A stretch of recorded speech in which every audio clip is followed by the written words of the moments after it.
सुबह 4:50 बजे लद्दाख के दुर्गम पहाड़ी इलाके में स्थित नाग रेजिमेंट की दूसरी बटालियन की बैरक में अभी भी गहरा अंधेरा और खामोशी छाई हुई थी। जब उसके सभी साथी गहरी नींद में थे, उस समय बिस्तर के एक कोने से एक परछाई चुपचाप हिलने लगी। उसका नाम था प्रिया शर्मा, नाइक के पद पर एक नई सिग्नल मैन। वह चुपचाप अपने बिस्तर से उतरी और बिना किसी गलती के अपना बैग पैक करने और कंबल को करीने से तह करने लगी। उसकी हर हरकत शांत और तेज थी, मानो वह दुनिया से अपना अस्तित्व मिटा देना चाहती हो। बिस्तर ठीक करने के बाद उसने झाड़ू उठाई और बैरक का फर्श साफ करना शुरू कर दिया। यह काम उसे किसी ने नहीं सौंपा था, लेकिन यह उसका अपना नियम था जो उसने यूनिट में आने के पहले दिन से ही खुद पर लागू किया था। अपने साथियों से 1 घंटा पहले उठकर यूनिट के सारे छोटे मोटे काम में मदद करना, यह इस कठोर मर्दों की दुनिया में ईंट से भर रहने का उसका अपना तरीका था। वह किसी से भी ज्यादा मेहनती और किसी से भी ज्यादा चुपचाप अपना काम करती थी, लेकिन उसकी इस कोशिश का नतीजा साथियों की सराहना या प्रशंसा के रूप में नहीं मिला, बल्कि यह उसे और भी अलग थलग करने वाली एक अदृश्य दीवार बनती जा रही थी। साथी उसे दिखावा करने वाली या खुद को होशियार समझने वाली कहकर पीठ पीछे कानाफूसी करते थे, लेकिन वे नहीं जानते थे कि उसकी यह जानलेवा कोशिश वास्तव में एक विशाल परछाई से बचने की एक दर्दनाक छटपटाहट थी, जिससे वह छुटकारा पाना चाहती थी। उसकी मां अंजलि सिंह भारतीय सेना के इतिहास में पहली और एकमात्र महिला लेफ्टिनेंट जनरल। पूरी सेना उन्हें युद्ध की देवी दुर्गा के रूप में देखती थी, एक जीती जागती किंवदंती। उनके नाम के आगे हमेशा पहली और सर्वश्रेष्ठ जैसे विशेषण लगते थे। वह प्रिया के लिए दुनिया की सबसे प्यारी मां थीं और साथ ही जीवन भर ढोने वाला एक भारी बोझ भी। प्रिया को बचपन से ही जनरल अंजलि सिंह की बेटी के रूप में जीना पड़ा था। जब वह कुछ अच्छा करती तो लोग कहते, जैसी मां वैसी बेटी। जब उससे कोई छोटी सी भी गलती हो जाती तो लोग कानाफूसी करते कि वह अपनी मां के नाम पर धब्बा लगा रही है। उसका कुछ भी अपना नहीं था। हर चीज की तुलना और मूल्यांकन उसकी मां की प्रतिष्ठा से किया जाता था। उसका दम घुटता था, इसलिए वह सेना में भर्ती हुई। उसने खुद सबसे कठिन और सबसे दूरस्थ जगह के लिए स्वेच्छा से काम किया, जहां उसकी मां का प्रभाव सबसे कम पहुंचेगा। वह अंजलि सिंह की बेटी के रूप में नहीं, बल्कि केवल एक सैनिक प्रिया शर्मा के रूप में पहचानी जाना चाहती थी। वह अपनी मां की मदद के बिना अपनी ताकत से इस कठोर दुनिया में खड़ा होना चाहती थी। यही एकमात्र कारण था कि वह एक सैनिक बनी। सुबह 6 बजे सुबह की परेड का समय। प्रिया सबसे पहले परेड ग्राउंड पर पहुंची और लाइन में सबसे आगे खड़ी हो गई, लेकिन हमेशा की तरह उसके प्लाटून कमांडर सूबेदार अजय रावत की तीखी आवाज उसी की ओर आई। नाइक प्रिया शर्मा, फिर देर हो गई। क्या तुम अपने साथियों के बिना अकेले ही चमकना चाहती हो? वह निश्चित रूप से देर से नहीं आई थी, लेकिन प्रिया ने कोई बहाना नहीं बनाया। उसने बस सिर झुकाया और कहा, माफ कीजिए सर। उसकी चुप्पी ही इस बटालियन में छींची छासीज रहने की उसकी एकमात्र रणनीति थी। इन महिला सैनिकों की मानसिकता ही खराब है। इन जैसों के कारण ही हमारी यूनिट का पूरा अनुशासन बिगड़ रहा है। सूबेदार की अपमानजनक बातों पर आसपास खड़े दूसरे सैनिक खिलखिलाकर हंसने लगे। वह हंसी एक खंजर की तरह उसके सीने में चुभ गई। परेड के बाद एक और परीक्षा उसका इंतजार कर रही थी। ट्रेनिंग इंस्ट्रक्टर हवलदार विक्रम राणा। वह यूनिट में अपने घोर स्त्री द्वेषी और हिंसक स्वभाव के लिए कुख्यात था। वह विशेष रूप से जानता था कि प्रिया कोई बड़ी हस्ती है। ठीक से तो नहीं पता था कि वह कौन है, लेकिन उसने यह भांप लिया था कि वह किसी साधारण परिवार की बेटी नहीं है, और इस तथ्य ने उसकी विकृत ईर्ष्या और विनाश की इच्छा को और भड़का दिया था। वह उस अहंकारी लड़की को अपने पैरों तले कुचलकर अपनी ताकत साबित करना चाहता था। अरे नाइक शर्मा, हवलदार विक्रम एक धूर्त मुस्कान के साथ उसके पास आया। आज ट्रेनिंग के उपकरणों की हालत कुछ ठीक नहीं लग रही है। नाइक शर्मा की जिम्मेदारी है कि वह उन सभी की जांच करे। लंच टाइम से पहले क्या तुम इसे धूल के एक कण के बिना पूरी तरह से सही कर सकती हो? यह उसका काम नहीं था, लेकिन उसके पास फिर से जी सर कहने के अलावा कोई चारा नहीं था। जब वह भारी संचार उपकरणों को गोदाम में ले जा रही थी, तब हवलदार विक्रम ने जानबूझकर दूसरे सैनिकों को सुनाते हुए उसके पीछे से कहा, इतनी दुबली पतली है, युद्ध हुआ तो क्या बंदूक भी ठीक से उठा पाएगी? लड़कियां तो ऐसी ही होती हैं, मुश्किल काम से बचकर आसान पोस्टिंग में घुसने की कोशिश करती हैं। उसकी बातें सरासर झूठ और अपमान थीं। प्रिया इस यूनिट में किसी से भी ज्यादा मेहनत और छोटे मोटे काम अपने ऊपर ले रही थी, लेकिन किसी ने उसका पक्ष नहीं लिया। बल्कि कुछ सैनिकों ने उसकी बातों से सहमति जताते हुए कहा, सही कहा सर, महिला सैनिक वाकई एक सिरदर्द हैं। प्रिया भारी उपकरण उठाते हुए अपने होंठ भींच रही थी। आंसू उसकी आंखों तक आ गए थे, लेकिन वह रोई नहीं। अगर वह यहां आंसू दिखाती तो वह सच में एक कमजोर महिला बन जाती। उसने मन ही मन अनगिनत बार दोहराया, मैं अंजलि सिंह की बेटी हूं, मैं मजबूत हूं, मैं यह कर सकती हूं। लेकिन इसके बाद जो हुआ, उसने उसे अकेलेपन के और भी गहरे दलदल में धकेल दिया। उसकी अकेली लड़ाई इस तरह किसी के सहारे या मदद के बिना दर्दनाक रूप से शुरू हो रही थी, और उस लड़ाई के अंत में क्या इंतजार कर रहा था, यह उसे खुद भी नहीं पता था। ठीक उसी समय जब प्रिया शर्मा लद्दाख की पहाड़ियों में अदृश्य भेदभाव से लड़ रही थी, नई दिल्ली के साउथ ब्लॉक के भूमिगत बंकर में उसकी मां लेफ्टिनेंट जनरल अंजलि सिंह भारत की सुरक्षा के मोर्चे पर एक और जंग लड़ रही थीं। एक विशाल ऑपरेशनल मैप ने मीटिंग रूम की एक दीवार को ढक रखा था, और उसके सामने थल सेना, नौसेना और वायु सेना के शीर्ष कमांडर गंभीर चेहरों के साथ बैठे थे। हाल ही में पड़ोसी देश के साथ समुद्री विवाद वाले क्षेत्र में सैन्य तनाव चरम पर पहुंच गया था। इस विस्फोटक संकट के बीच मीटिंग रूम की हवा बर्फ की तरह जमी हुई थी। उस सर्द खामोशी को तोड़ते हुए स्थिति को निर्देशित करने वाली व्यक्ति लेफ्टिनेंट जनरल अंजलि सिंह थीं। वर्तमान में दुश्मन के संभावित मार्ग 3 तक सीमित हो गए हैं, लेकिन यह एक धोखे की रणनीति होने की उच्च संभावना है। उनका असली लक्ष्य, उन्होंने लीजर पॉइंटर से नक्शे पर एक बिंदु को सटीकता से इंगित किया। उनकी आवाज शांत थी, लेकिन उसमें दशकों तक युद्ध के मैदानों में अनुभव प्राप्त एक अनुभवी कमांडर की तीक्ष्ण अंतर्दृष्टि और जबरदस्त करिश्मा था। उनके विश्लेषण में कोई भावना या हिचकिचाहट नहीं थी, केवल ठंडा डेटा और अचूक तर्क था। यहां तक कि अनुभवी जनरल भी उनके तीखे विश्लेषण के सामने अपनी राय देने की हिम्मत नहीं कर सके। वह पहले से ही पूरी सेना द्वारा स्वीकार की गई सर्वश्रेष्ठ रणनीतिकार थीं। युद्ध की देवी दुर्गा का उनका उपनाम सिर्फ दिखावा नहीं था। कई घंटों की लंबी बैठक के बाद उनके द्वारा प्रस्तावित प्रतिक्रिया रणनीति को अंतिम रूप से अपनाया गया। देश को एक बड़े संकट से बचाने के बाद भी उनके चेहरे पर राहत या खुशी का कोई भाव नहीं था। उनके लिए यह सिर्फ एक सैनिक के रूप में अपना कर्तव्य पूरा करना था। बैठक समाप्त होने के बाद जब वह अपने खाली कार्यालय में लौटीं, तब जाकर उन्होंने लेफ्टिनेंट जनरल अंजलि सिंह का भारी मुखौटा उतारा और फिर कुर्सी पर गहराई से धंसते हुए एक थकी हुई सांस ली। उस पल वह देश की रक्षा करने वाली एक महान जनरल नहीं, बल्कि दूर बैठी अपनी बेटी की चिंता करने वाली एक साधारण मां अंजलि सिंह थीं। उनकी नजर मेज पर रखे एक पुराने फोटो फ्रेम पर गई। फ्रेम में एक युवा नायक की वर्दी में उनकी बेटी प्रिया शर्माते हुए लेकिन गर्व से मुस्कुरा रही थी। उन्होंने फ्रेम उठाकर अपनी बेटी के चेहरे को धीरे से सहलाया। तस्वीर में बेटी की मुस्कान इस रूखे कार्यालय को भरने वाली एकमात्र गर्माहट थी। उन्होंने अपनी बेटी के सेना में शामिल होने का सबसे ज्यादा विरोध किया था, क्योंकि वह अपने पूरे जीवन के अनुभव से जानती थीं कि यह रास्ता कितना ऊबड़ खाबड़ और अकेला है। खासकर एक महिला सैनिक के रूप में अदृश्य दीवारों का सामना करना कितना मुश्किल होता है। वह नहीं चाहती थीं कि उनकी बेटी भी उन्हीं के रास्ते पर चले, लेकिन प्रिया की इच्छा दृढ़ थी। अपनी मां की बेटी के रूप में नहीं, बल्कि प्रिया शर्मा के रूप में अपना जीवन जीने की बेटी की आंसू भरी गुहार के सामने वह अंततः हार गईं। उन्होंने अपनी बेटी से वादा किया कि वह कभी भी अपनी स्थिति का उपयोग बेटी के सैन्य जीवन में हस्तक्षेप करने के लिए नहीं करेंगी।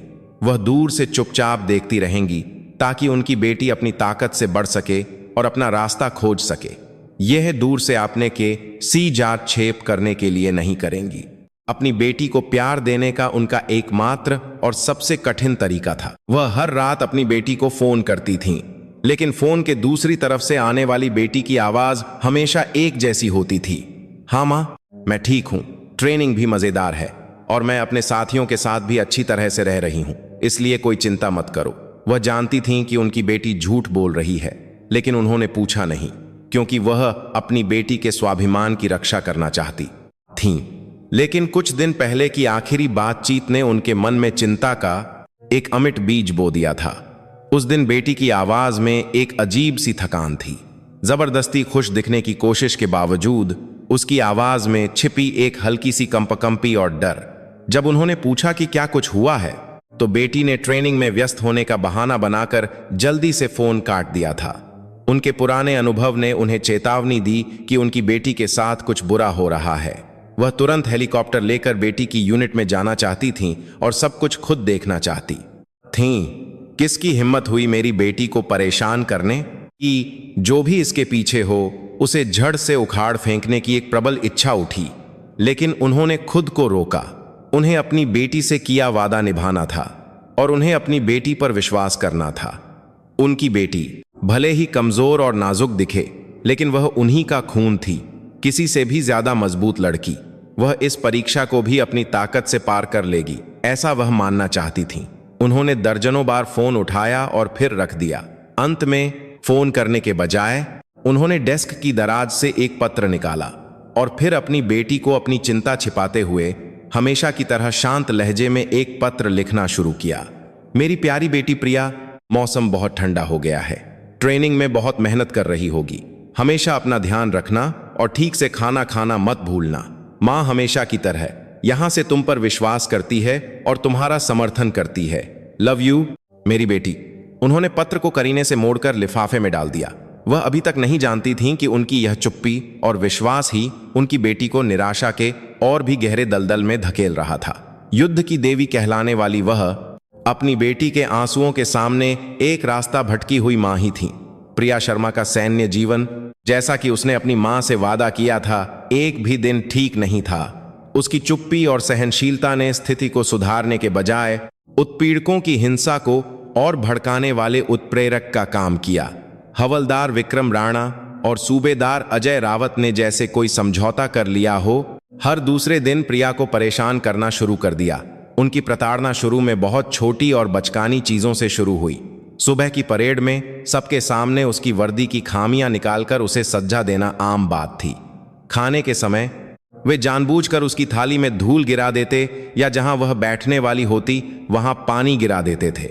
शाम की सफाई के समय यूनिट के सभी शौचालयों और शॉवर रूम की सफाई का काम अकेले उस पर डाल दिया जाता था। नाइक शर्मा, तुम एक महिला हो, इसलिए तुम पुरुषों की तुलना में अधिक सावधानी और सफाई से काम कर सकती हो। मुझे तुमसे यही उम्मीद है। उनकी बातों में क्योंकि तुम एक महिला हो जैसी चालाक लैंगिक हिंसा छिपी होती थी। प्रिया ने इन सभी अनुचित व्यवहारों के खिलाफ कभी कोई फैशन बात, समातीय बात की बेक्स में बात है, शिकायत या प्रतिरोध नहीं किया। उसने बस चुपचाप वे सारे काम किए जो उसे करने के लिए कहे गए। वह मूर्खतापूर्ण तरीके से मानती थी कि उसकी ईमानदारी एक दिन उनके बंद दिलों को खोल देगी, लेकिन उसकी चुप्पी को उन्होंने आत्मसमर्पण के रूप में लिया। उन्हें यकीन हो गया कि प्रिया एक आसान शिकार है जो उनका कोई प्रतिरोध नहीं कर सकती, और इस यकीन ने उनकी हिंसा को और भी साहसी और क्रूर बना दिया। घटना सिग्नल विशेषज्ञता प्रशिक्षण के दौरान घटी। उस दिन का प्रशिक्षण कार्य था भारी संचार उपकरण लेकर पहाड़ की चोटी तक चढ़ना और निर्धारित समय के भीतर मुख्यालय से संपर्क स्थापित करना। प्रिया को अपनी विशेषज्ञता वाले प्रशिक्षण पर किसी से भी ज्यादा भरोसा था, लेकिन उसे जो रेडियो सेट दिया गया था वह देखने से ही लग रहा था कि वह सामान्य उपकरण नहीं है। बाहर से तो ठीक ठाक था, लेकिन अंदर के तारों में समस्या होने के कारण वह ठीक से चालू भी नहीं हो रहा था। यह स्पष्ट था कि हवलदार विक्रम राणा ने जानबूझकर उसे खराब उपकरण दिया था। नाइक, प्रिया शर्मा, क्या कर रही हो? अभी तक संचार की तैयारी पूरी नहीं हुई? पहाड़ की चोटी से हवलदार विक्रम की तीखी चीख गूंजी। रिपोर्ट सर, उपकरण में कुछ समस्या लग रही है, प्रिया ने घबराहट में चिल्लाकर कहा, लेकिन इंस्ट्रक्टर ने उसकी बात सुनने से इनकार कर दिया। बहाने मत बनाओ, मैंने पहली बार किसी सिग्नलमैन को उपकरण का दोष देते देखा है। तुम अयोग्य और नाकाबिल हो, इसलिए यह काम नहीं कर रहा है। उसने सारी जिम्मेदारी प्रिया पर डाल दी और फिर उसने उसे एक भयानक सजा देनी शुरू कर दी। नाइक प्रिया शर्मा, अब से सामने दिख रही दुश्मन की पहाड़ी तक हाथ में यह कबाड़ रेडियो लेकर 5 चक्कर लगाओ। शुरू करो। यह एक जानलेवा सज्जा थी। 30 डिग्री से ज्यादा की चिलचिलाती धूप में 20 किलो से ज्यादा का बैग लादे हुए खड़ी पहाड़ी पर 5 बार दौड़ना एक स्वस्थ पुरुष सैनिक के लिए भी लगभग असंभव था। लेकिन प्रिया ने दांत भींचकर दौड़ना शुरू कर दिया। वह अपने गिरते हुए शरीर को जबरदस्ती उठाकर ढलान पर चढ़ने उतरने लगी। उसकी सांस फूल गई थी और दिल फटने को था। उसके पैर पत्थर की तरह भारी हो गए थे और आंखों के सामने अंधेरा छा रहा था। जब वह मुश्किल से पहला चक्कर पूरा करके लौटी तो विक्रम ने उसका मजाक उड़ाते हुए कहा, सिर्फ एक चक्कर में ही थक गई? औरतों की यही समस्या है, स्टैमिना नहीं होता। पता नहीं सेना में क्यों घुस आती हैं और दूसरों को भी परेशान करती हैं। उसकी अपमानजनक बातों पर आसपास खड़े दूसरे सैनिक खिलखिलाकर हंसे। प्रिया अपमान से रोने लगी, लेकिन उसने फिर से मुड़कर दूसरी पहाड़ी की ओर दौड़ना शुरू कर दिया। दूसरे तीसरे चक्कर के साथ उसकी चेतना धीरे धीरे धुंधलाने लगी। उसे पता नहीं था कि वह कहां दौड़ रही है या किस लिए दौड़ रही है। उसके दिमाग में बस एक ही ख्याल था, मैं गिर नहीं सकती, मैं अंजलि सिंह की बेटी हूं। आखिरकार जब वह चौथा चक्कर पूरा करके लौटी तो उसमें खड़े रहने की भी ताकत नहीं बची थी। वह वहीं जमीन पर गिर गई और हांफने लगी। विक्रम ने उसे घृणा से देखते हुए अपने जूते से उसकी पसलियों पर ठोकर मारी। उठो, अभी एक चक्कर और बाकी है, नाटक मत करो। लेकिन प्रिया उठ नहीं सकी। उसका शरीर बहुत पहले ही अपनी सीमा पार कर चुका था। उसकी आंखें धीरे धीरे बंद हो रही थीं। तभी एक ठंडी आवाज आई, बस करो। यह सूबेदार अजय रावत था, जो ट्रेनिंग देख रहा था। उसने शायद सोचा कि विक्रम की हरकतें बहुत ज्यादा हो रही हैं, इसलिए उसने ट्रेनिंग रोक दी। लेकिन उसकी यह हरकत प्रिया के लिए नहीं थी। वह डर गया था कि अगर ट्रेनिंग के दौरान सच में कोई दुर्घटना हो गई तो जिम्मेदारी उस पर भी आ जाएगी। नाइक प्रिया शर्मा, मेडिकल रूम में जाओ और आगे से दिमाग ठिकाने रखकर ट्रेनिंग में हिस्सा लेना, समझी? उसने अंत तक सारी जिम्मेदारी प्रिया पर ही डाल दी। मेडिकल रूम की ओर जाते हुए प्रिया के कदम पत्थर की तरह भारी थे। उस दिन उसे पहली बार एहसास हुआ कि यहां उसकी मेहनत या ईमानदारी का कोई मतलब नहीं है। उनके लिए वह बस एक ऐसी महिला थी जिसे परेशान करना आसान था और एक ऐसी पहुंच वाली लड़की थी जिससे जलना आसान था। उस रात उसने पहली बार अपनी मां को फोन नहीं किया। वह अपनी इस थकी हुई और टूटी हुई आवाज को उन्हें सुना नहीं सकती थी। वह बैरक के बिस्तर पर लेटकर चुपचाप रोती रही। उसके फौलादी इरादे में एक बहुत छोटी सी दरार पड़नी शुरू हो गई थी। सिग्नल ट्रेनिंग की घटना के बाद प्रिया शर्मा को परेशान करना अब पूरी यूनिट का एक अनकहा खेल बन गया था।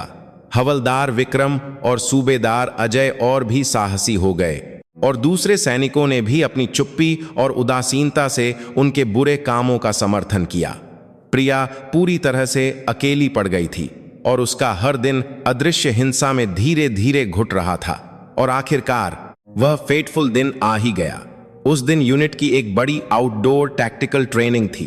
मौसम विभाग ने सुबह से ही भीषण गर्मी की चेतावनी जारी कर दी थी और सिर्फ खड़े रहने पर भी पसीने की नदियां बह रही थीं। सैनिकों को भारी बैग लादकर तपते डामर पर मार्च करना था। प्रिया की शारीरिक स्थिति सबसे खराब थी। लगातार उत्पीड़न और तनाव के कारण उसकी ऊर्जा पहले ही खत्म हो चुकी थी। लेकिन उसने एक बार भी यह जोर नहीं कहा कि वह बीमार है और चुपचाप अपने साथियों के पीछे चलती रही। सुबह की ट्रेनिंग खत्म होने के करीब आखिरी अभ्यास बैटल क्रॉल शुरू हुआ। सैनिकों को कंटीले तारों के नीचे से रेंगना था, खाइयों को पार करना था और काल्पनिक दुश्मन के ठिकाने की ओर हमला करना था। प्रिया ने अपनी बची खुची ताकत बटोरकर पूरी जान से ट्रेनिंग में हिस्सा लिया। वह जैसे ही आखिरी खाई को पार करके लक्ष्य की ओर दौड़ने वाली थी, तभी लगातार थकान के कारण उसके पैर लड़खड़ा गए और वह जमीन पर गिर पड़ी। यह एक बहुत छोटी सी गलती थी, लेकिन इस गलती ने शिकार की तलाश में घूम रहे लकड़बग्घे को एक बेहतरीन बहाना दे दिया। नाइक प्रिया शर्मा। हवलदार विक्रम की तीखी आवाज नरक की पुकार की तरह गूंजी। वह जैसे इंतजार ही कर रहा था, प्रिया की ओर दौड़ा। मजाक चल रहा है क्या? सब लोग अपनी जान दांव पर लगाकर ट्रेनिंग कर रहे हैं और तुम अकेली ये क्या कमजोरी दिखा रही हो? माफ कीजिए सर, मैं अभी उठती हूं। प्रिया लड़खड़ाते हुए उठने की कोशिश करने लगी, लेकिन विक्रम ने अपने बूट से उसके कंधे को बेरहमी से कुचलकर उसे फिर से जमीन पर गिरा दिया। लेट जा। उसकी आवाज बर्फ की तरह ठंडी थी। प्रिया विरोध नहीं कर सकी। उसे गर्म कंकड़ और धूल से भरी जमीन पर लेटना पड़ा। हेलमेट के पार से जमीन से उठती भीषण गर्मी महसूस हो रही थी। तुम जैसों की वजह से हमारी पूरी यूनिट का नाम खराब होता है। जब एक औरत सेना में आती है तो उसे मर्दों से 2-3 गुना बेहतर काम करना चाहिए। और तुम क्या कर रही हो? हर समय बीमार होने का, कमजोर होने का नाटक करती हो ताकि लोगों की सहानुभूति मिले। जब उसकी गालियां बरस रही थीं, तब दूसरे सैनिक ट्रेनिंग रोककर छांव में आराम कर रहे थे। वे जैसे कोई नाटक देख रहे हों, दूर से यह सब देख रहे थे। कुछ ने दयालु भाव दिखाए, लेकिन ज्यादातर उदासीन थे या फिर मजे ले रहे थे। विक्रम ने लेटी हुई प्रिया की पीठ पर अपना पैर रखा और फिर अपना पूरा वजन डालकर उसे धीरे धीरे कुचलने लगा। आह! प्रिया के मुंह से दर्द भरी कराह निकली। उसका दम घुट रहा था और शरीर की हड्डियां टूटने जैसा दर्द हो रहा था। सिर नीचे कर, उसने और भी क्रूर आदेश दिया। प्रिया ने अपमान के आंसू पीकर अपना हेलमेट पहना हुआ सिर गर्म जमीन पर टिका दिया। ठीक उसी पल विक्रम के चेहरे पर एक शैतानी क्रूर मुस्कान उभरी। उसने चारों ओर देखा और जब उसे यकीन हो गया कि कोई उसे नहीं रोकेगा, तो उसने वह आखिरी सीमा भी लांघ दी जो कभी नहीं लांघनी चाहिए थी। उसने अपना भारी बूट उठाया और जमीन पर सिर टिकाए प्रिया के सिर के पिछले हिस्से पर पूरी ताकत से मारा। धम! एक भयानक और भद्दी आवाज के साथ प्रिया का हेलमेट टूट गया और उसका सिर सीधे जमीन में धंस गया। उसके मुंह से एक खामोश चीख निकली। दिमाग हिल गया, आंखों के सामने बिजली कौंधी और दुनिया की सारी आवाजें एक पल में गायब हो गईं। लेकिन उसका दुर्व्यवहार रुका नहीं। अभी भी होश नहीं आया? हैं? ऐ कमजोर औरत, तू हमारी सेना पर एक कलंक है। उसने गालियों के साथ एक बार फिर और फिर से अपने बूट से उसके सिर को फुटबॉल की तरह लात मारी और कुचला। आसपास देख रहे कुछ सैनिकों ने सोचा कि यह बहुत ज्यादा हो रहा है और उन्होंने मुंह फेर लिया, लेकिन फिर भी किसी ने आगे आकर उसे नहीं रोका। चुप्पी हिंसा का सबसे क्रूर रूप थी। प्रिया की चेतना धीरे धीरे धुंधलाने लगी। उसे महसूस हुआ कि उसके कान से कोई गर्म तरल बह रहा है। उसकी नाक में भी खून की गंध आ रही थी। उसकी एक आंख के सामने अचानक एक लाल पर्दा छा गया। कुछ भी दिखाई नहीं दे रहा था। उसने अपनी आखिरी ताकत से जमीन को खरोंचने की कोशिश की। वह मदद के लिए, रुकने के लिए भीख मांगना चाहती थी, लेकिन उसकी आवाज नहीं निकल रही थी। तभी सूबेदार अजय रावत धीरे धीरे पास आया। वह यह सब शुरू से देख रहा था। प्रिया ने आखिरी उम्मीद के साथ सोचा कि वह उसे बचाने आया है, लेकिन उसके मुंह से निकले शब्दों ने उसे निराशा के और भी गहरे गर्त में धकेल दिया।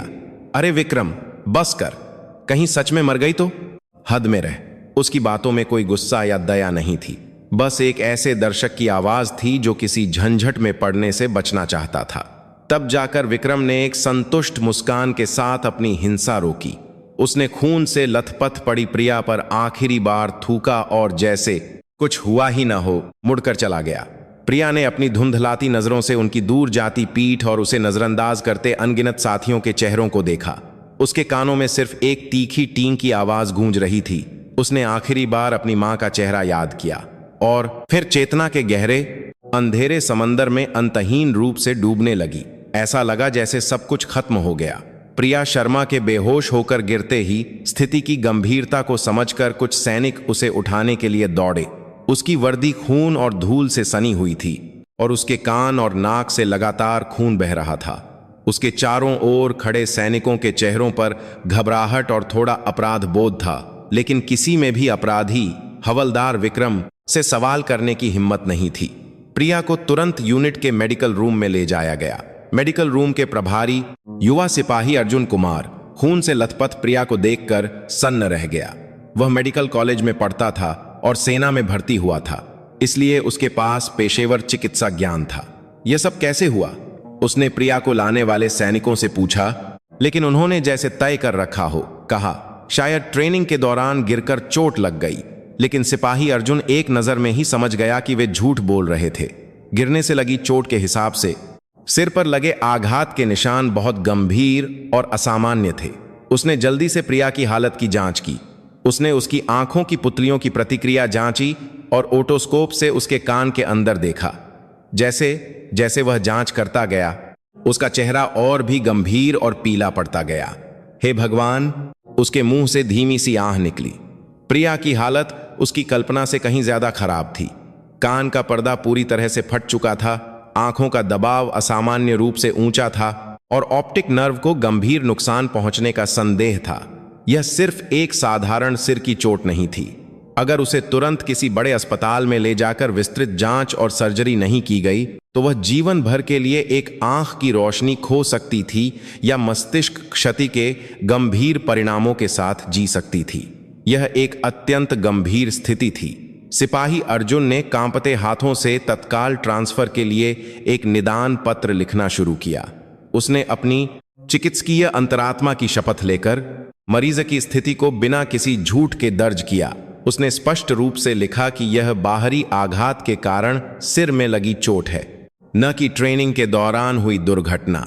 जैसे ही उसने निदान पत्र पूरा किया और उच्च अधिकारियों से ट्रांसफर का अनुरोध करने वाला था, तभी मेडिकल रूम का दरवाजा जोर से खुला और company commander captain Rakesh Verma अंदर आया।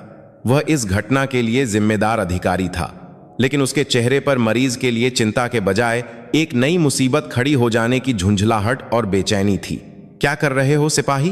कैप्टन सर, नाइक प्रिया शर्मा की हालत बहुत गंभीर है, हमें उसे तुरंत बाहर के अस्पताल में भेजना होगा।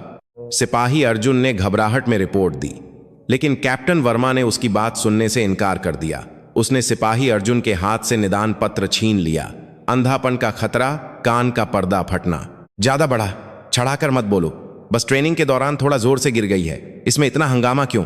उसने निदान पत्र को देखा और फिर एक अविश्वसनीय काम किया। उसने उस निदान पत्र को, जिसमें सारी सच्चाई लिखी थी, वहीं फाड़कर कूड़ेदान में फेंक दिया। ये आप क्या कर रहे हैं कैप्टन सर?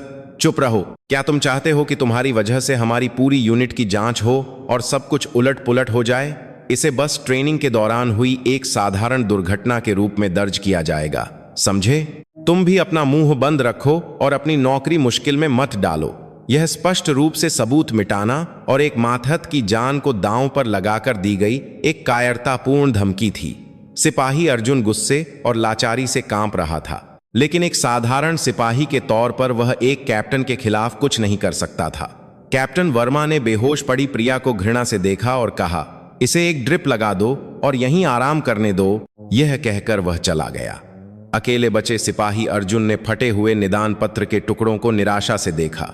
उसके मन में एक डॉक्टर के रूप में उसकी अंतरात्मा और एक सैनिक के रूप में उसके कर्तव्य के बीच एक भयंकर संघर्ष चल रहा था। वह चुप नहीं रह सकता था। अगर समय बीत गया तो यह युवा महिला सैनिक जीवन भर के लिए एक कभी न भरने वाला जख्म लेकर जिएगी। उसने फैसला किया, भले ही उसका सैन्य जीवन मुश्किल हो जाए, उसे अपनी न्यूनतम अंतरात्मा को बचाना होगा। उसने फटे हुए निदान पत्र के टुकड़ों को चुपके से इकट्ठा किया और उस रात जब सब सो रहे थे, वह फिर से मेडिकल रूम के कंप्यूटर पर बैठा। उसने तत्काल चिकित्सा रिपोर्ट शीर्षक के साथ अपनी याददाश्त के आधार पर सब कुछ फिर से लिखना शुरू किया। मरीज की हालत, चोट का कारण और कंपनी कमांडर द्वारा निदान पत्र फाड़ने और मामले को दबाने की कोशिश। उसने इस रिपोर्ट को सीधे सेना मुख्यालय के मेडिकल कमांड को भेजकर इस घटना की सच्चाई को उजागर करने का फैसला किया। उसने कांपते हाथों से रिपोर्ट लिखी और प्राप्तकर्ता के कॉलम में आर्मी मेडिकल कमांड का ईमेल पता टाइप किया, लेकिन उस दिन उसके हाथ सामान्य से ज्यादा कांप रहे थे। अत्यधिक तनाव और पकड़े जाने के डर के कारण उसने आखिरी बार प्राप्तकर्ता का पता जांचा और भेजें बटन दबाया। उसने सोचा कि उसने अपना कर्तव्य पूरा कर लिया है और उसने राहत की सांस ली, लेकिन वह नहीं जानता था कि उसके उन कांपते हुए हाथों ने भाग्य के खेल में एक बहुत बड़ी और घातक गलती कर दी थी।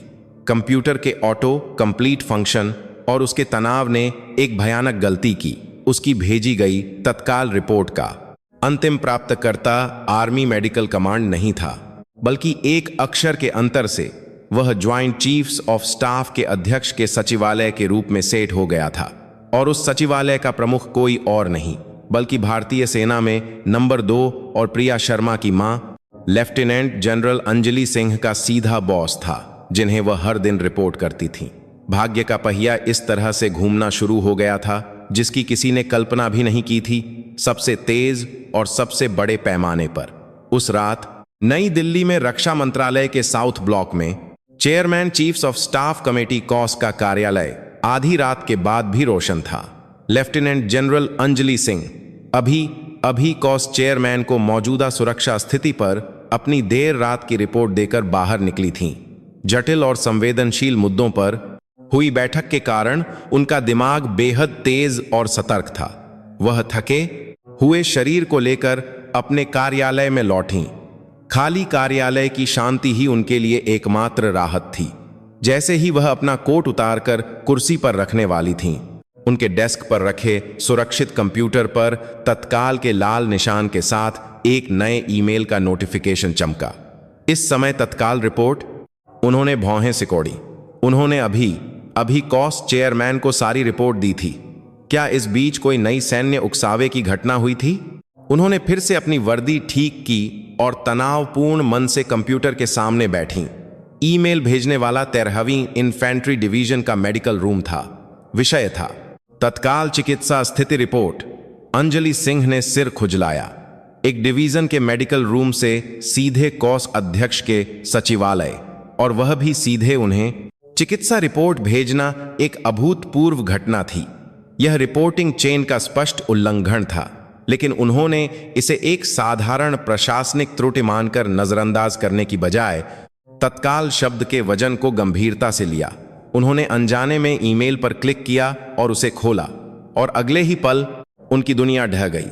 कंप्यूटर स्क्रीन पर उभरी कुछ पंक्तियों ने उनके दशकों से फौलाद की तरह मजबूत दिल को चीर दिया। मरीज नाइक प्रिया शर्मा, 13वीं इन्फेंट्री डिवीजन, 5वीं बटालियन। निदान बाहरी आघात के कारण तीव्र सबड्यूरल हेमेटोमा, कान का पर्दा फटना, ऑप्टिक नर्व क्षति। सुझाव तत्काल उच्च स्तरीय अस्पताल में स्थानांतरण और आपातकालीन सर्जरी की आवश्यकता। वर्तमान स्थिति जारी रहने पर स्थायी अंधापन और मस्तिष्क क्षति की उच्च संभावना। विशेष टिप्पणी कमांडिंग ऑफिसर द्वारा निदान पत्र को नष्ट करने और स्थानांतरण प्रक्रिया में बाधा डालने का प्रयास किया गया। प्रिया शर्मा। उनकी आंखों में कोई और शब्द नहीं आया, केवल उनकी इकलौती बेटी का नाम एक लाल गर्म मुहर की तरह उनकी आंखों के पर्दे पर छप्पर गया। उनकी सांस रुक गई, समय रुक गया, आसपास की सारी आवाजें गायब हो गईं, और उन्हें केवल अपने दिल के जमीन की ओर अंतहीन रूप से गिरने की आवाज सुनाई दी। उन्होंने स्क्रीन पर लिखे शब्दों को अविश्वसनीय रूप से बार बार पढ़ा, लेकिन जितनी बार उन्होंने पढ़ा, रिपोर्ट का विवरण उतना ही क्रूर और स्पष्ट रूप से उनके विवेक को सुन्न कर रहा था। बाहरी आघात, कान का पर्दा फटना, ऑप्टिक नर्व क्षति, स्थायी अंधापन और कमांडिंग ऑफिसर द्वारा मामले को दबाने की कोशिश। उनके दिमाग में पिछले कुछ हफ्तों की यादें एक फिल्म की तरह घूमने लगीं।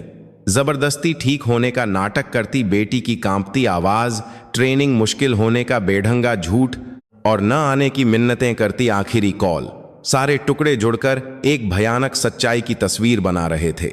जब वह अपनी बेटी से किए वादे और विश्वास के नाम पर चुप थीं, तब उनकी बेटी नरक के बीच में अकेली खून बहा रही थी और मर रही थी।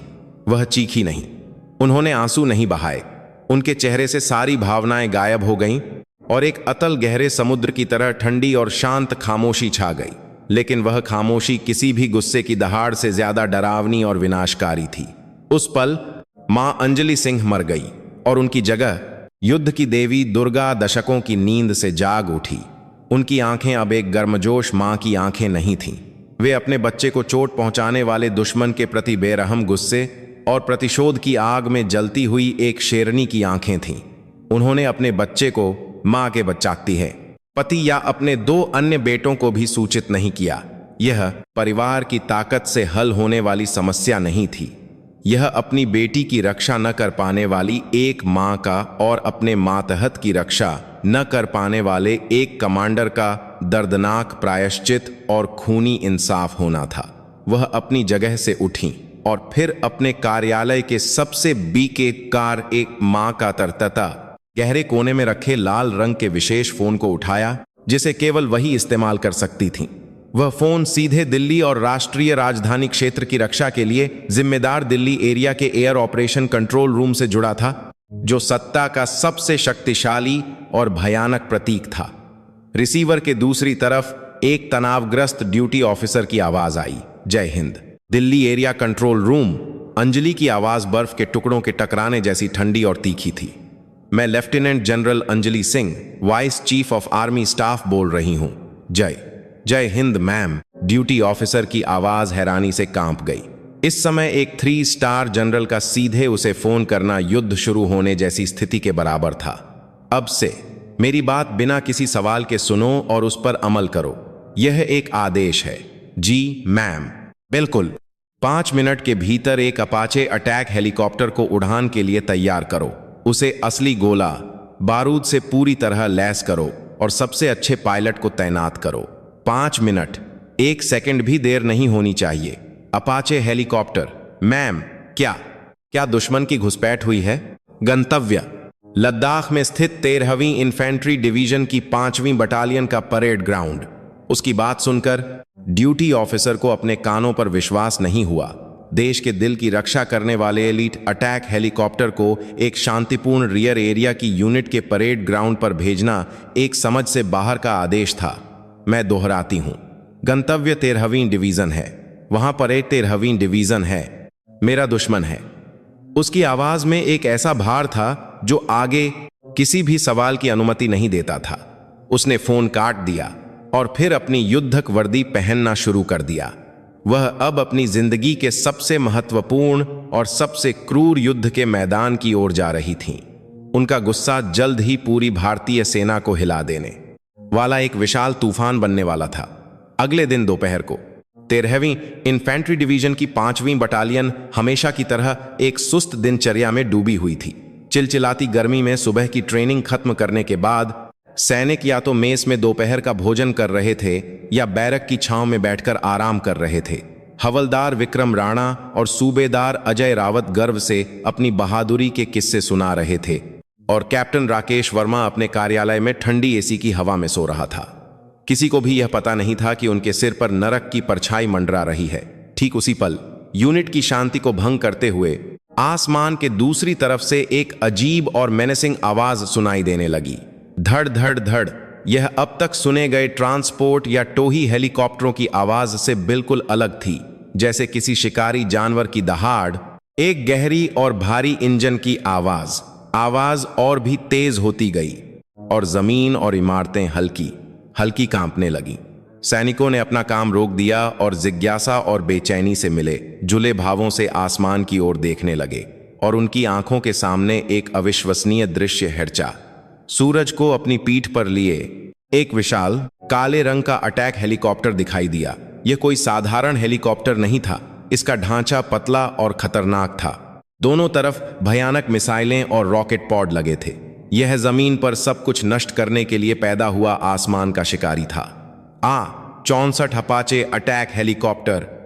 अपाचे, यह हमारी यूनिट में क्या कर रहा है? सैनिकों के बीच हैरानी और भ्रम की आवाजें गूंजने लगीं। अपाचे हेलीकॉप्टर युद्ध की स्थिति के अलावा कभी भी एक सामान्य पैदल सेना यूनिट के ऊपर नहीं आता था। पूरी यूनिट में आपातकालीन सायरन बजने लगे। कंट्रोल टावर से एक अज्ञात हेलीकॉप्टर के आने पर घबराकर उसे तुरंत वापस जाने की चेतावनी दी जाने लगी। अज्ञात हेलीकॉप्टर, तुरंत अपना रास्ता बदलो और इस यूनिट के हवाई क्षेत्र से बाहर निकलो। दोहराता हूं, तुरंत। लेकिन अपाचे हेलीकॉप्टर ने सभी चेतावनियों को नजरअंदाज कर दिया, बल्कि उसने जानबूझकर अपनी ऊंचाई कम की और यूनिट के परेड ग्राउंड के ऊपर खतरनाक तरीके से चक्कर लगाना शुरू कर दिया। हेलीकॉप्टर के रोटर से पैदा हुई शक्तिशाली हवा से परेड ग्राउंड की धूल एक तूफान की तरह उड़ने लगी और सैनिक अपनी आंखें बंद करके चीखते हुए जमीन पर लेट गए। नींद से जागे कैप्टन राकेश वर्मा और हड़बड़ी में भागे आए दूसरे अधिकारी इस अवास्तविक दृश्य के सामने कोई कार्रवाई नहीं कर पाए और बस भौंचक्के होकर आसमान को देखते रहे। कुछ देर तक परेड ग्राउंड के ऊपर मंडराकर दहशत फैलाने के बाद अपाचे हेलीकॉप्टर ने आखिरकार परेड ग्राउंड के ठीक बीच में धीरे धीरे उतरना शुरू कर दिया। यह एक भव्य और भयानक दृश्य था, जैसे कोई विशाल स्टील का देवता इंसानों की धरती पर उतर रहा हो। भारी विमान जमीन पर उतरा और दुनिया को हिला देने वाली भयानक आवाज धीरे धीरे शांत हो गई। तब जाकर आसपास सब कुछ फिर से शांत हुआ। सभी सैनिक और अधिकारी सांस रोके देख रहे थे कि उस काले स्टील के राक्षस के अंदर से कौन उतरेगा। कुछ देर बाद हेलीकॉप्टर का कॉकपिट एक व्हिर्र की मशीनी आवाज के साथ धीरे धीरे खुला, लेकिन अंदर से उतरने वाला कोई हेलमेट पहना हुआ पायलट नहीं था। पहले जमीन पर जो उतरा वह एक अच्छी तरह से पॉलिश किया हुआ काला अफसर का बूट था, और फिर एक त्रुटिहीन युद्धक वर्दी पहने एक महिला सामने आई। उसका चेहरा इतना ठंडा और भावहीन था कि कोई भी भावना पढ़ना असंभव था, और उसकी आंखों में जैसे दुनिया का सारा गुस्सा समाया हो। वे ठंडी और गहरी थीं। उसके कंधों पर भारतीय सेना के सर्वोच्च शिखर का प्रतीक 3 चांदी के सितारे, लेफ्टिनेंट जनरल का पद एक शेर के दांतों की तरह चमक रहे थे। अंजलि सिंह, जीती जागती किंवदंती, युद्ध की देवी, वह सबसे शक्तिशाली और विनाशकारी युद्ध मशीन पर सवार होकर अब इस न्याय की भूमि पर अवतरित हुई थीं। जैसे ही वह हेलीकॉप्टर से उतरी, पीछे पहुंची रक्षा मंत्रालय की जांच टीम की गाड़ियों से जांच करता उतरे और तुरंत परेड ग्राउंड को घेर लिया।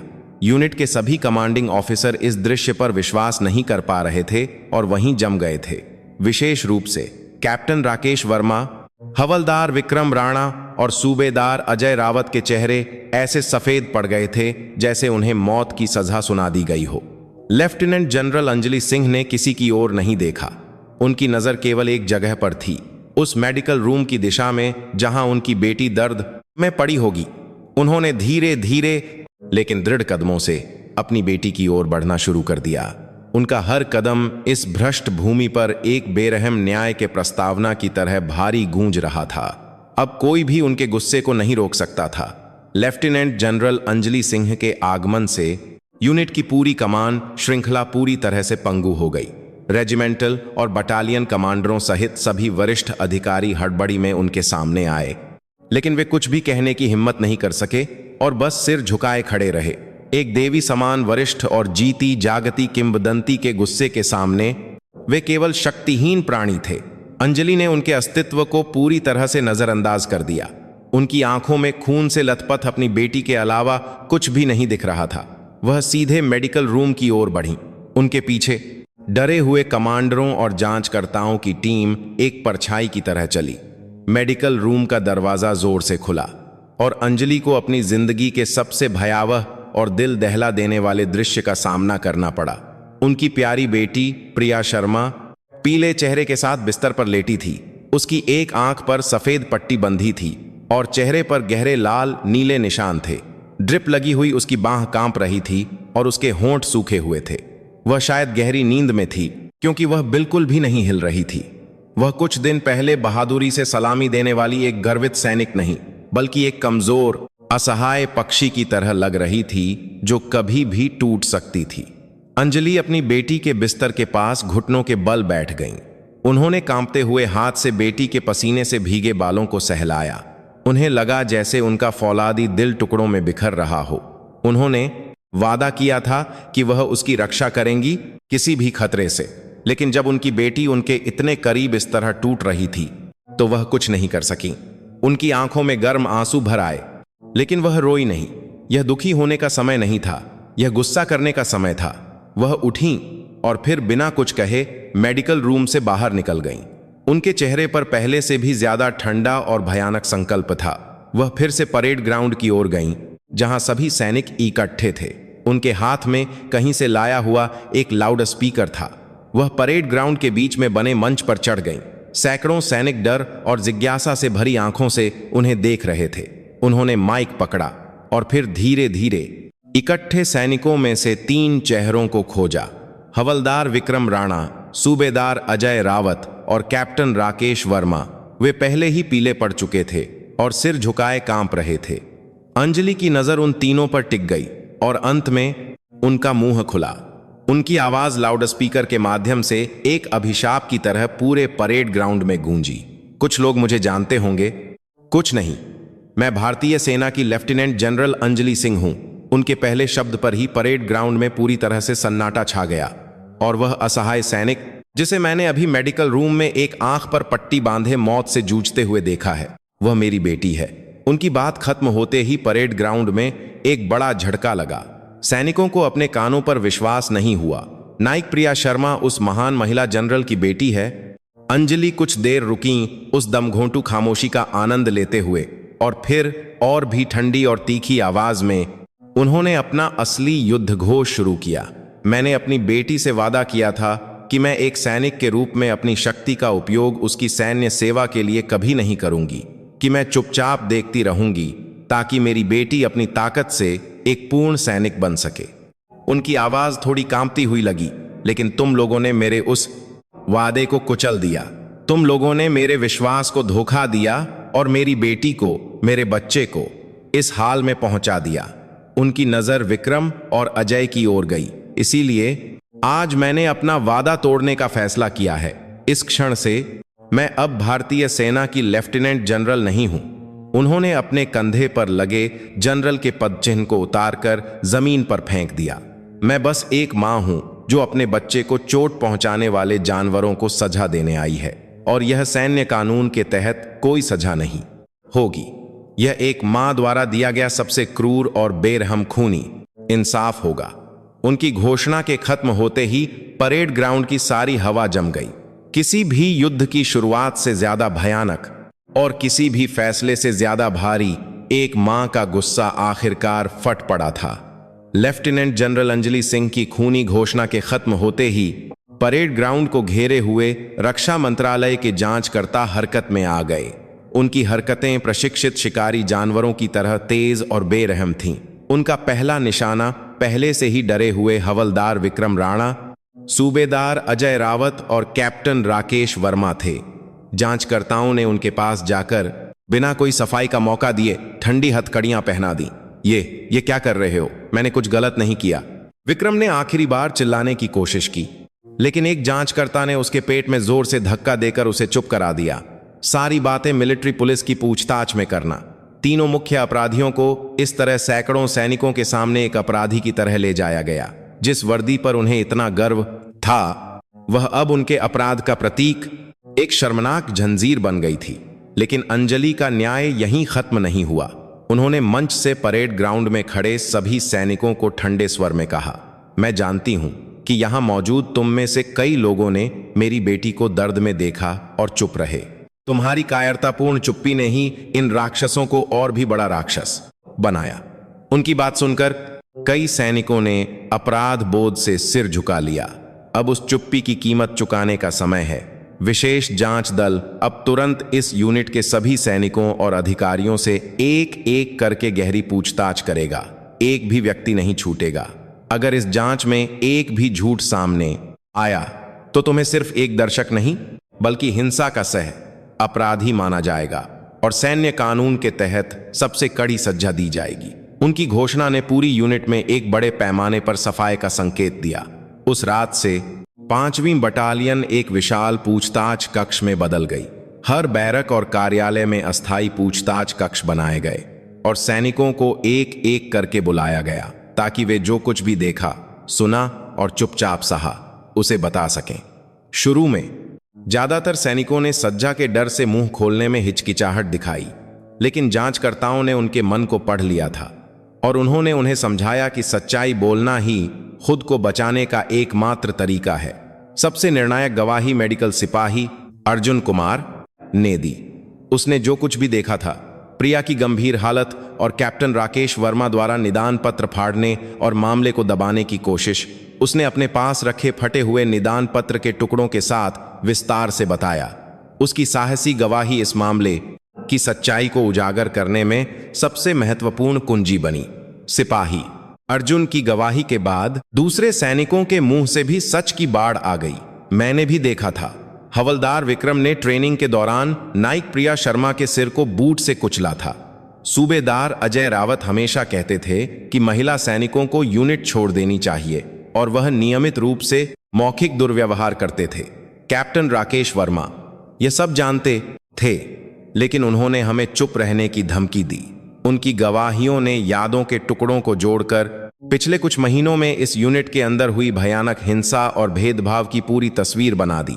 जांच प्रक्रिया में यह स्पष्ट हो गया कि यह घटना केवल कुछ व्यक्तियों की गलती नहीं थी, बल्कि यूनिट में व्याप्त गहरी जड़ें जमाए हुए लैंगिक भेदभाव और हिंसा की संस्कृति और उसे नजरअंदाज करने और बढ़ावा देने वाले कमांडरों की गैर जिम्मेदाराना रवैये की एक संरचनात्मक समस्या थी। कई रातों और दिनों की कड़ी पूछताछ के बाद विशेष जांच दल ने अपनी अंतिम जांच रिपोर्ट तैयार की। रिपोर्ट में दर्जनों अपराधियों, समर्थकों और दर्शकों के नाम और उनके अपराधों का विस्तृत ब्यौरा था।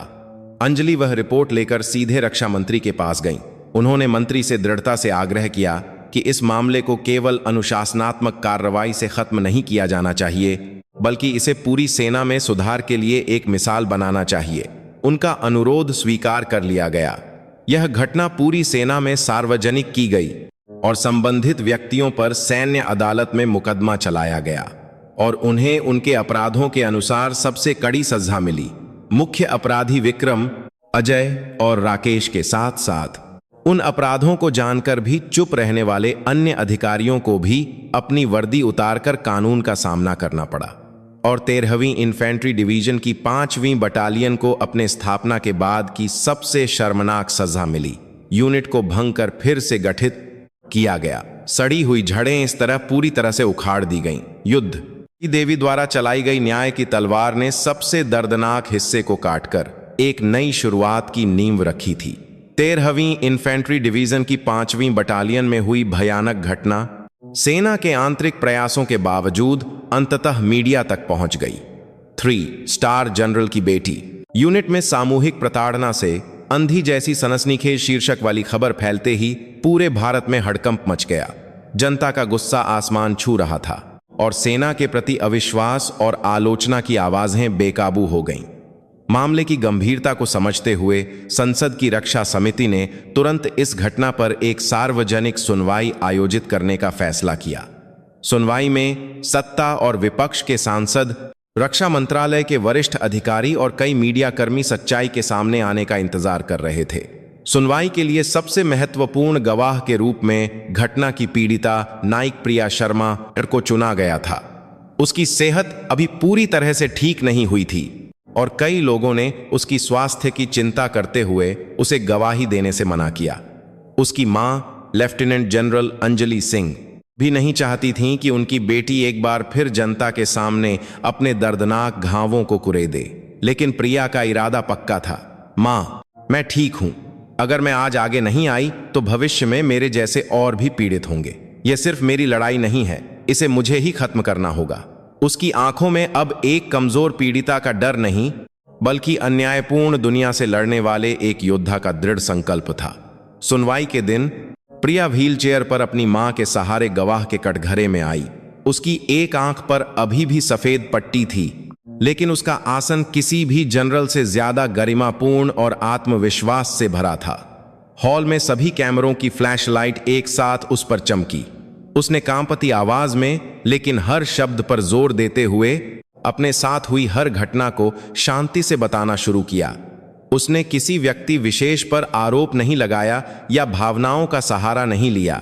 इसके बजाय उसने सेना में व्याप्त गहरी जड़ें जमाए हुए लैंगिक भेदभाव, हिंसा को नजरअंदाज करने वाली गलत संगठनात्मक संस्कृति और कमजोरों को चुप रहने के लिए मजबूर करने वाली संरचनात्मक समस्याओं पर तीखी टिप्पणी की।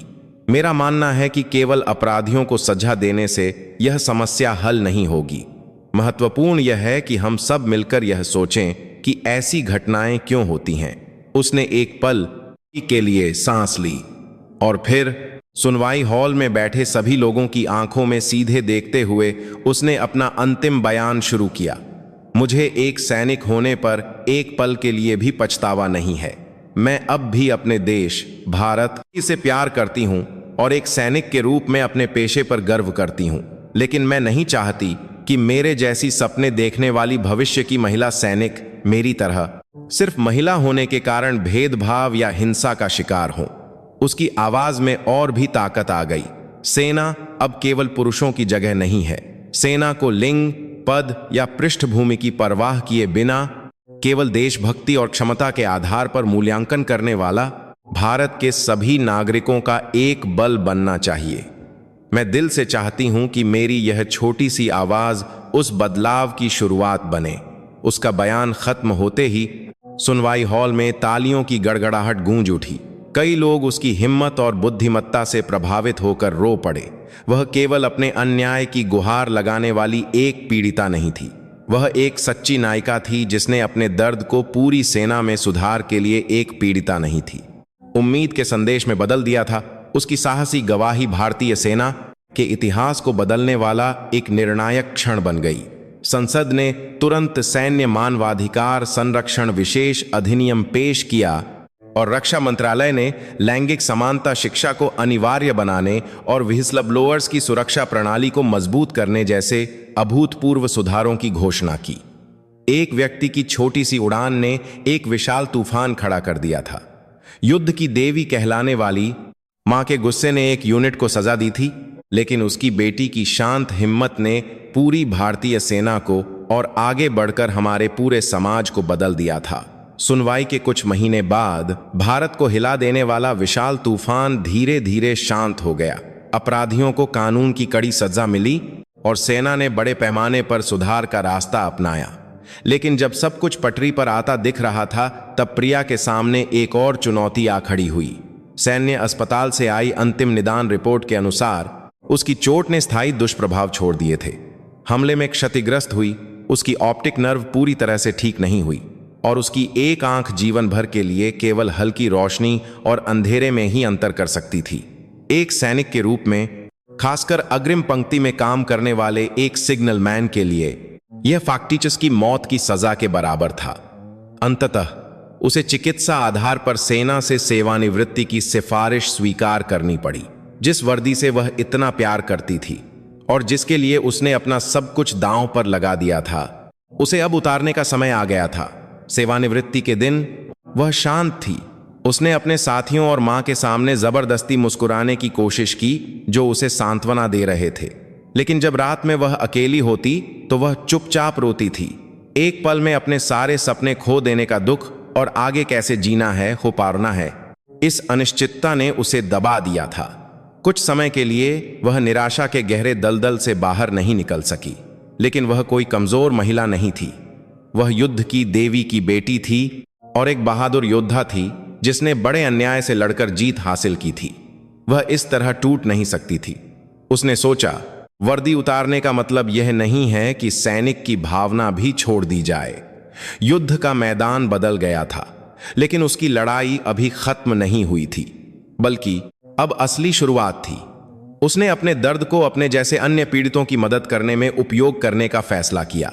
उसने वर्दी की जगह किताबें उठाईं। दिन में वह मनोविज्ञान पढ़ती और रात में कानून।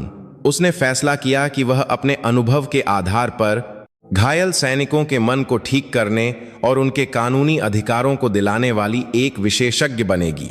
यह प्रक्रिया आसान नहीं थी। एक आंख की कमजोर दृष्टि उसकी पढ़ाई में एक बड़ी बाधा थी, लेकिन उसने हार नहीं मानी। उसने दूसरों से 2-3 गुना ज्यादा मेहनत की और लगन से पढ़ाई की। कुछ साल बाद उसने आखिरकार मनोविज्ञान परामर्शदाता और वकील दोनों की योग्यता प्राप्त कर ली और उसने अपना सब कुछ समर्पित करके सैनिक मानवाधिकार संरक्षण केंद्र नामक एक छोटा गैर लाभकारी संगठन स्थापित किया। यह एक ऐसी जगह थी जहां सेना में हिंसा और भेदभाव से पीड़ित सैनिकों को मुफ्त मनोवैज्ञानिक परामर्श और कानूनी सहायता दी जाती थी। शुरू में किसी ने भी उसके छोटे से संगठन पर ध्यान नहीं दिया, लेकिन उसकी सच्ची लगन की खबरें फैलने लगीं और देश भर से मदद मांगने वाले सैनिकों के फोन आने लगे। वह हर दिन अपने अतीत की तरह गहरी निराशा में डूबे युवा सैनिकों की कहानियां सुनती थी। वह उनके दर्द को महसूस करती, उनके आंसू पोंछती और उन्हें हिम्मत देती। तुम अकेले नहीं हो, चुप मत रहो, बाहर आओ और साथ मिलकर लड़ो। वह अदालत में एक तेज तर्रार वकील भी बन जाती, पीड़ितों के साथ खड़ी होकर उनके अन्याय को दूर करने के लिए लड़ती। वह सेना की बंद संगठनात्मक संस्कृति को किसी से भी बेहतर जानती थी, इसीलिए वह किसी भी अनुभवी वकील से ज्यादा तीखे और प्रभावी ढंग से अपराधियों के अपराधों को साबित करती थी। उसके समर्पित प्रयासों के कारण कई पीड़ितों ने अपना खोया हुआ सम्मान वापस पाया और एक नया जीवन शुरू किया। प्रिया शर्मा, वह अब किसी 3 स्टार जनरल की बेटी या किसी त्रासदी की नायिका नहीं थी। वह घायल सैनिकों की शोहदूत और सैन्य मानवाधिकार क्षेत्र की सबसे विश्वसनीय विशेषज्ञ के रूप में अपनी एक नई किंवदंती लिख रही थी। वह युद्ध के मैदान से भी ज्यादा महान और सार्थक लड़ाई अब इस जगह पर लड़ रही थी। कई साल बीत गए और भारतीय संसद एक ऐतिहासिक क्षण का गवाह बन रही थी। सैन्य मानवाधिकार संरक्षण विशेष अधिनियम में संशोधन का विधेयक आखिरकार पारित होने वाला था। कई चर्चाओं और विरोधों के बावजूद सेना में मानवाधिकारों की सुरक्षा के लिए एक अधिक मजबूत और व्यवस्थित कानूनी ढांचा तैयार हो रहा था। उस विधेयक को पारित कराने के केंद्र में अब एक सैन्य मानवाधिकार वकील के रूप में देश भर में प्रसिद्धि पा चुकी प्रिया शर्मा थीं।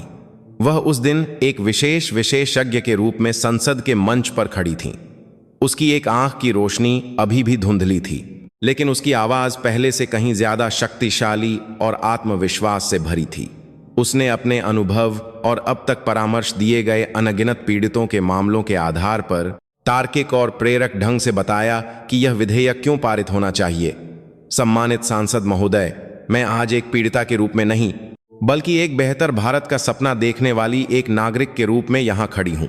सेना राष्ट्रीय सुरक्षा की नींव है और उस नींव को बनाने वाले अत्याधुनिक हथियार या भारी बजट नहीं, बल्कि हमारे वे युवा सैनिक हैं जो अपनी जवानी को खुशी खुशी कुर्बान कर रहे हैं। जिस सेना में उनके मानवाधिकारों की गारंटी नहीं है, वह कभी एक मजबूत सेना नहीं बन सकती। उसका भाषण कठोर कानूनी शब्दावली या भावनात्मक अपील के बजाय सच्चाई और विश्वास से भरा था। उसकी आवाज पूरे सदन में गूंजी और कई सांसदों ने गंभीर चेहरों के साथ उसकी बातों को सुना। और उन दर्शकों के बीच अब वर्दी उतारकर एक साधारण बुजुर्ग महिला के रूप में उसकी मां अंजलि सिंह बैठी थीं। वह मंच पर अपनी आवाज बुलंद कर रही अपनी बेटी को आंसू भरी आंखों से और दुनिया के सबसे गर्वित भाव से देख रही थीं। उनकी आंखों में अब एक महान जनरल का करिश्मा नहीं, बल्कि केवल अपनी बेटी के प्रति असीम प्यार और सम्मान था। प्रिया का भाषण खत्म होते ही सदन में जोरदार तालियां बजीं और कुछ देर बाद संशोधन विधेयक भारी बहुमत से पारित हो गया। यह भारतीय सैन्य मानवाधिकार के इतिहास में एक नया अध्याय लिखने वाला क्षण था। बैठक के बाद मां बेटी संसद भवन के सामने वाले बगीचे में साथ साथ टहल रही थीं। यह एक लंबे समय बाद महसूस होने वाली शांतिपूर्ण और गर्म दोपहर की धूप थी। प्रिया ने पहले बोलना शुरू किया। मां, आप पहले युद्ध के मैदान में लड़ती थीं। अंजलि ने चुपचाप अपनी बेटी को देखा। अब शायद मेरी लड़ने की बारी है। भले ही यह गोलियों और बमों वाला युद्ध का मैदान ना हो, लेकिन यह पूर्वाग्रह और अन्याय जैसे अदृश्य दुश्मनों से लड़ने वाला एक और युद्ध का मैदान है। उसकी बात सुनकर अंजलि धीरे से मुस्कुराई। उन्होंने अपनी बेटी का हाथ गर्मजोशी से पकड़ते हुए धीरे से कहा, नहीं मेरी बेटी, तुम पहले से ही मुझसे कहीं ज्यादा महान और बहादुर जनरल हो। दोनों ने और कुछ नहीं कहा। उन्होंने बस एक दूसरे का हाथ पकड़ा और आने वाली नई दुनिया की ओर एक साथ चल पड़ी। युद्ध की देवी का युग समाप्त हो गया था, लेकिन उसकी अटूट हिम्मत और न्याय की भावना उसकी बेटी के माध्यम से और भी महान और सार्थक तरीके से आगे बढ़ रही थी। एक मां के गुस्से ने एक यूनिट को सजा दी थी, लेकिन उस बेटी के घावों ने पूरी भारतीय सेना को और आगे बढ़कर हमारे पूरे समाज को ठीक कर दिया था। आज हमने जो कहानी साझा की, वह एक मां और बेटी के दर्द और विकास का एक रिकॉर्ड है। कभी कभी सबसे गहरी निराशा में ही सबसे बड़ी उम्मीद खिलती है। प्रिया शर्मा ने अपनी भयानक त्रासदी को अपने जैसे अन्य पीड़ितों के लिए उम्मीद की एक मशाल में बदल दिया। क्या मां के गुस्से ने आपके मन को संतुष्टि दी और उस बेटी की साहसी यात्रा ने आपके दिल पर क्या असर छोड़ा? यह जानने को हम उत्सुक हैं। कृपया अपने बहुमूल्य विचार और गर्मजोशी भरे समर्थन के संदेश नीचे कमेंट्स में छोड़ें। आपका हर एक शब्द इस समय कहीं न कहीं अकेले लड़ रही किसी और प्रिया को बड़ी ताकत और सांत्वना देगा।